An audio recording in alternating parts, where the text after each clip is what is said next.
ટોલના સુચારુ આયોજન માટે કેન્દ્ર સરકારે ફાસ્ટેગને ફરજિયાત બનાવ્યું છે, જેના કારણે વાહન ચાલકનો સમય વ્યય પણ થતો નથી અને સરકારની તિજોરીને પણ કોઈ નુકસાન થતું નથી. પરંતુ આ વ્યવસ્થાને અમલીકરણમાં કેટલીક ખામી રહી જવાના કારણે વાહન ચાલકોને આર્થિક નુકસાન વેઠવું પડે છે, જેનો તાજો કિસ્સો ભરૂચના એક વાહન માલિક સાથે બન્યો છે.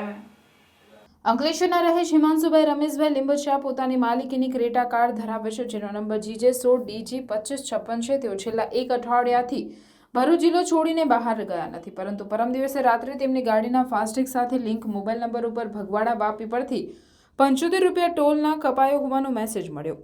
આ મેસેજ જોઈને હિમાંશુભાઈ ચકિત થઈ ગયા હતા. ગાડી ભરૂચમાં પાર્ક છે તો આ ટોલ વાપીમાં કઈ રીતે કપાયો? આ અંગે તેમણે national highway authority of India અને વાપી ટોલ મેનેજરને જાણ કરી. વાપી ટોલ મેનેજરે તેમને એક સફેદ કલરની ક્રેટાનો વિડીયો મોકલ્યો હતો, જેનાથી તેમનો ટોલ કપાયો હતો. ટોલ સંચાલકોએ આ અંગે તેમના બચાવમાં કહ્યું હતું કે જ્યારે ફાસ્ટેગ ડિટેક્ટ ના થાય ત્યારે મેન્યુઅલ નંબર નાખતી વખતે જો નંબર લખવામાં એકાદ આંકડાની ભૂલ થાય તો ટોલ કપાઈ જતો હોય છે, જેની ફરિયાદ કરવામાં આવે તો રિફંડ મળી જતું હોય છે. પરંતુ જ્યારે હિમાંશુભાઈ વિડીયોમાં દેખાતી કારનો નંબર સ્પષ્ટ દેખાતો ન હોવાથી નંબર માંગતા વાપીના ટોલ સંચાલકોએ આ નંબર બરાબર દેખાતો નથી જેવું બહાનું આપી નંબર આપવાની ચોખ્ખી ના કહી દીધી હતી, જેથી હિમાંશુભાઈને દાળમાં કંઈ કાળું હોવાની શંકા ઉપજી હતી. આ અંગે હિમાંશુભાઈએ શંકા વ્યક્ત કરતા જણાવ્યું કે જો ટોલવાળા નંબર દેખાતો નથી એવું કહીને હાથ હથ્થર કરી લેતા હોય તો વિડીયોમાં દેખાતી કાર મારી ગાડીની જેમ બ્લેક હોય અને આગળ જઈને હિટ એન્ડ રન કરે તો ટોલના ડેટામાં મારો જ નંબર દેખાય ને. તેમણે બીજો ગંભીર સવાલ એ ઊભો કર્યો કે જો ફાસ્ટેગ ડિટેક્ટ ના થાય તો તેવા સંજોગોમાં વાહન માલિક પાસે રોકડા રૂપિયા લેવાના હોય તો આ ટોલવાળા જે ગાડીનો નંબર દેખાતો ના હોય તો મેન્યુઅલી નંબર કઈ રીતે નાખી શકે? હકીકતમાં એક ગોટાળો છે. જો બધા ટોલ પર તપાસ કરવામાં આવે તો મોટી ગેરરીતિ સામે આવી શકે છે. ભરૂચમાં પણ એવા બનાવ બન્યા છે કે ગાડી ટોલ બૂથમાંથી પસાર નથી થતી તેવી ગાડીઓના પણ ટોલ કપાઈ રહ્યા છે.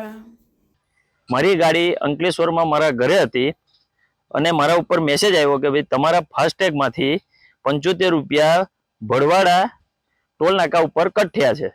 જ્યારે મારી ગાડી મારા ફાસ્ટેગ બંને અંકલેશ્વરમાં હાજર હતું. અમને જાણ કરતા એમને ફોન કર્યો અને ત્યાંથી અમને બીજે દિવસે એક વિડીયો ક્લિપ મોકલવામાં આવી કે એક સફેદ કલરની અર્ટિગા તમારા નામના ફાસ્ટેગ ઉપરથી નીકળી છે. આ બાબતે અમે આગળ વાત કરીએ છીએ પણ કોઈ આપણને સરખો જવાબ મળતો નથી અને આવા ઇન્સિડન્ટ ઘણી વખત થઈ રહેલા છે કે ગાડી ઘરે ઉભેલી હોય છે અને ટોલ નાકા ઉપર પૈસા કપાય છે. મેન્યુઅલી એવું છે કે ભાઈ એ મારો ડેટા કે મેન્યુઅલી ભૂલ છે એવું મારો પ્રશ્ન નથી. ઘણા બધા એવા પ્રશ્ન છે અને લોકો ₹30 ₹20 જેવી નાની રકમના લીધે આની અંદર કોઈ બોલતું હોય કે આગળ પણ સમય બગાડવા માંગતું નથી.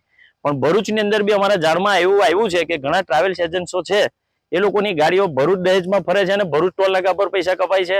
અંકલેશ્વર પાનોલીની ગાડીઓ ઉભેલી ગાડીઓમાં ટોલ કપાય છે.